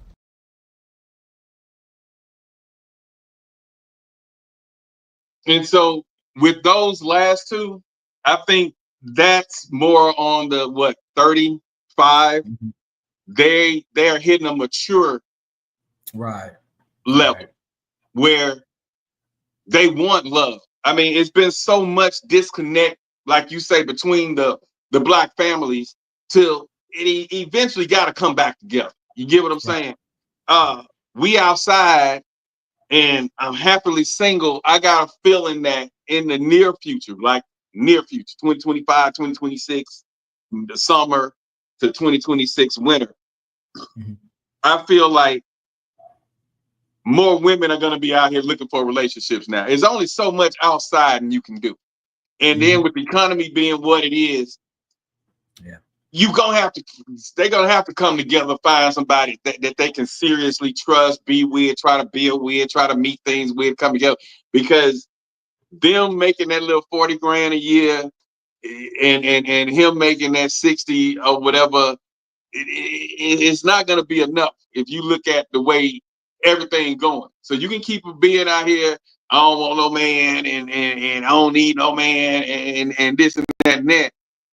It's getting tough out here. And if you are blessed enough and in a position where you can find a man who will be there for you, love you the way you want and need to be loved, be there for you, willing to educate, willing to build, willing to come together and you know, reach whatever you're trying to reach, that's what you need to be looking for.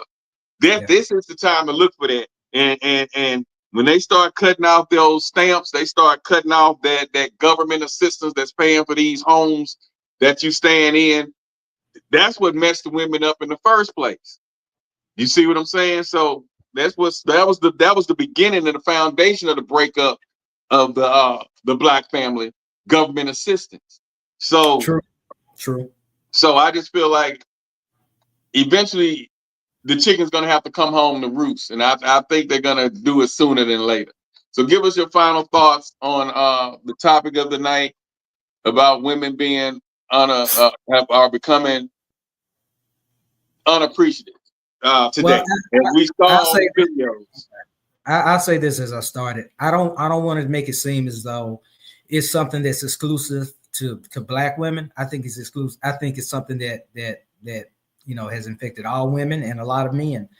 That lack of self-value, that basing your self-worth on something superficial or not tangible, and you seek the same.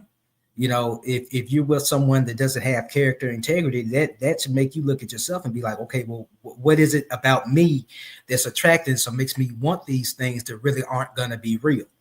So, I think a lot of people need more healing before they try to get into relationships. They need to find out about life. They need to mature. They need to find out about finances.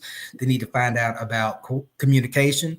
And I think a lot of people get into relationships nowadays just because it's transactional.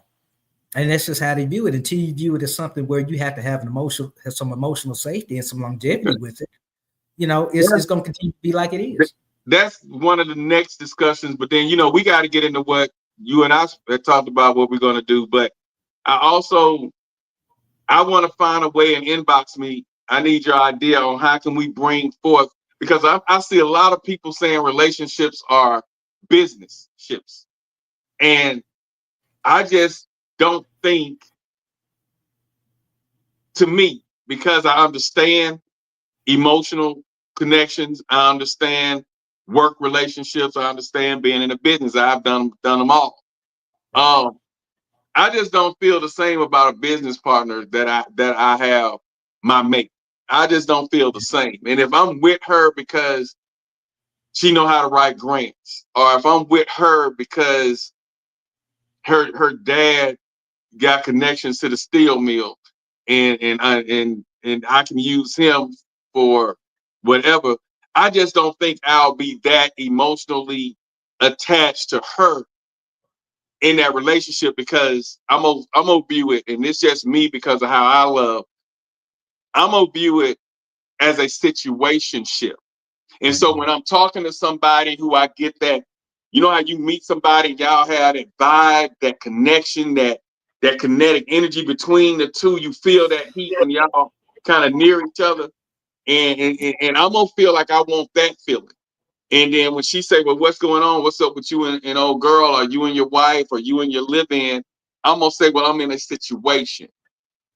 And when you get past 35 and 40 and you about business, you ain't got time to be ditching, dodging, hiding, and creeping because you in a situationship. I'm gonna feel like I want the relationship that I want.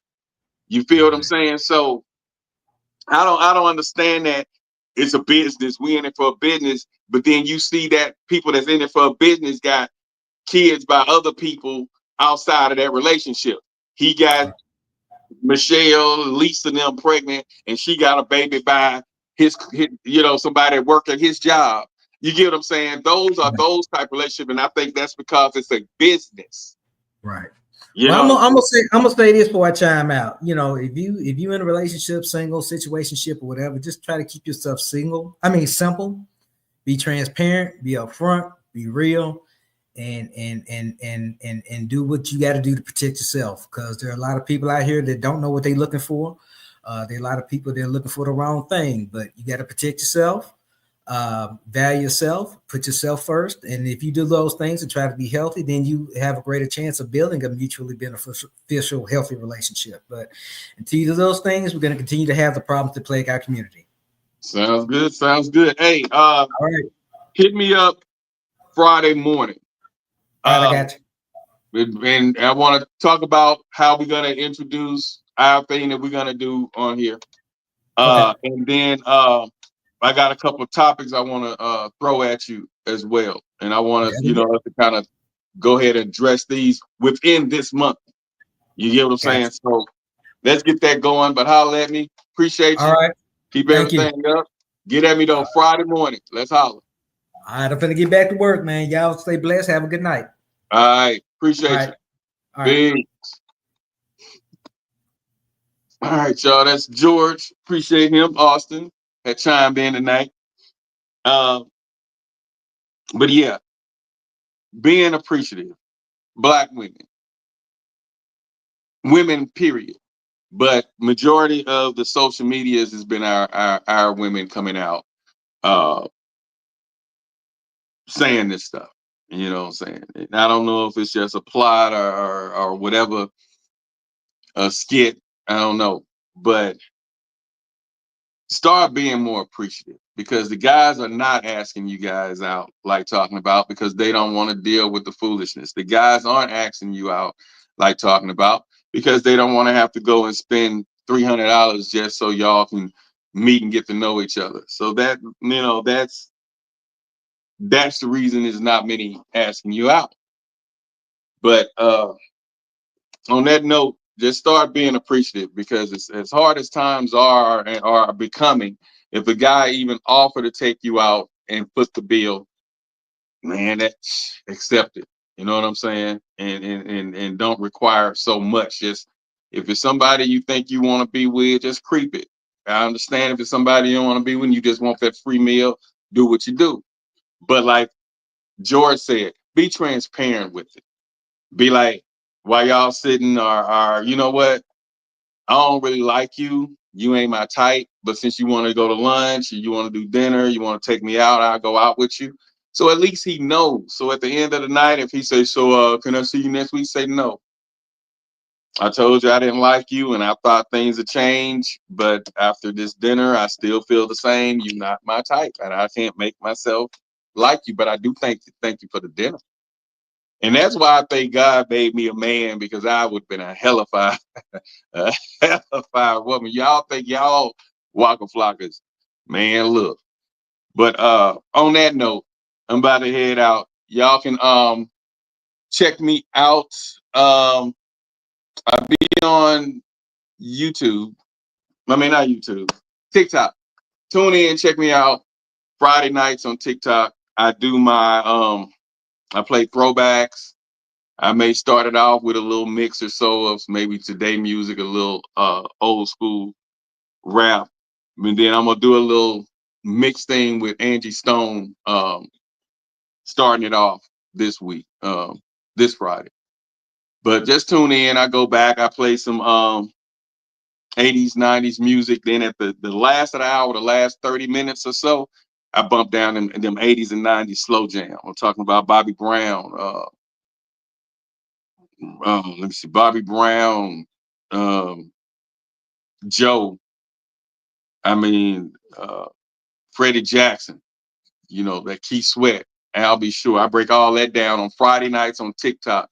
It's grown folk mix down party. So it started at 8 p.m.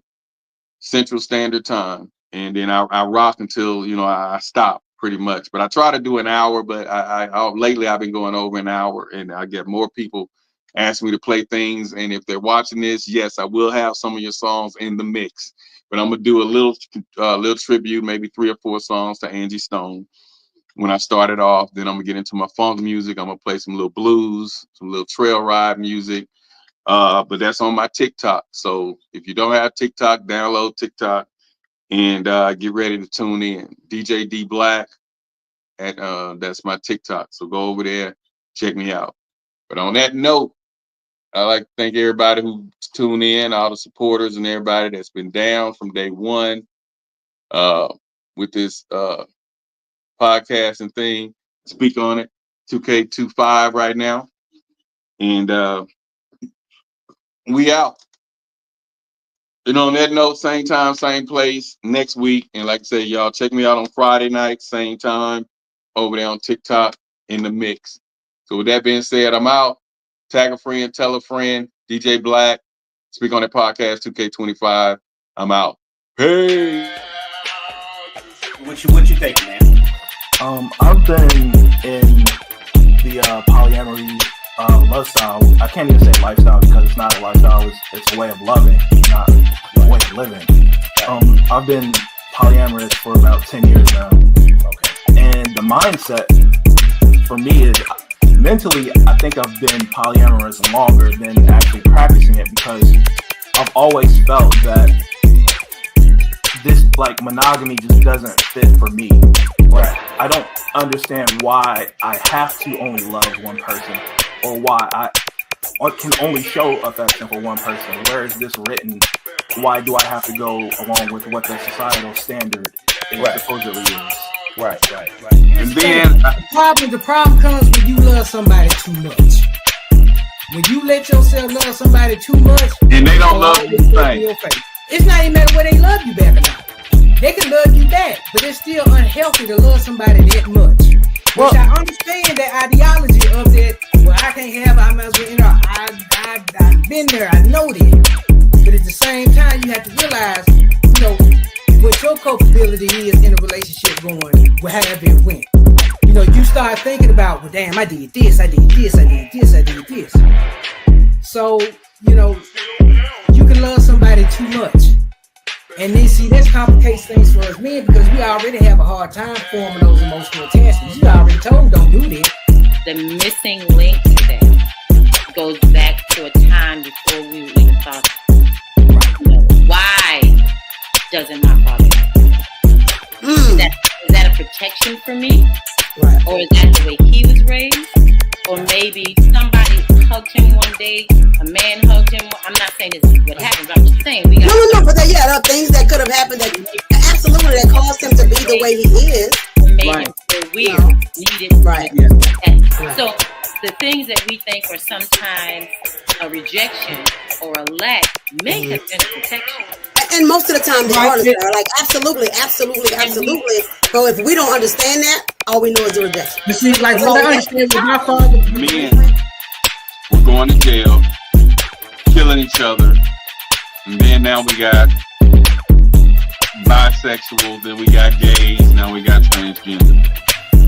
So with all of that going on, the purpose of that was removing the black man, the black male from the household. Okay?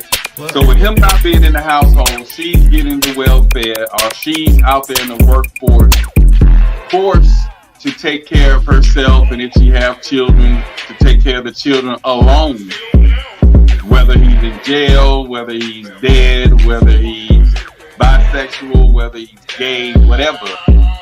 The black male was removed from the home, and black woman was forced to provide for the children, for herself. You're missing one other thing that removes black male from the home. That's white women. Because after a while, it was run on black men, white women. Yeah, white women. At one point, black men, they just had to have a white woman. No matter what their social economical status was, white women was the way to go. And so that pulled a lot of black men out of the house. Damn, I sure missed that. I mean, I know Rick James, I know, you did it. I just didn't think of that as a major absence of the black man. So being a provider means so many things. Right. It means put you in a house. It means I got your back. It means we're doing this together. It means I'm not gonna walk away when things get hard. That's providing, right? I'm gonna provide emotional protection so that you can, I'll be present for you when you don't feel like you can be there for yourself or whatever, so there's so much more definition to the thing, right? And even on the flip side, looking at, the men with kids, right? I remember remember I did not want a man who had kids. And I was about 25 when I met my ex-husband.